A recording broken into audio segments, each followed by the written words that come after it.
सध्या आपण नागपूर जिल्ह्यातील काटोल वरुड या महामार्गावर आहे।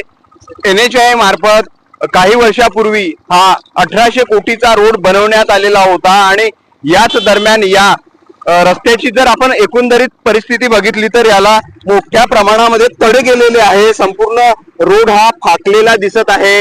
अनेक अपघात या ठिकाणी झालेले आहे। याच दरम्यान आता सध्याचे आमदार चरणसिंग ठाकूर यांनी या रस्त्याची जी दखल घेतलेली आहे आणि या रस्त्याची जे डागडुजीचे जे काम आहे ते आपल्याला होताना दिसत आहे। परंतु हे जे या रोडची डागडुजी किती काळ टिकेल आणि येथील जे अपघात आहे थांबेल की नाही थांबेल याकडे सर्व प्रश्नचिन्ह निर्माण होत आहे।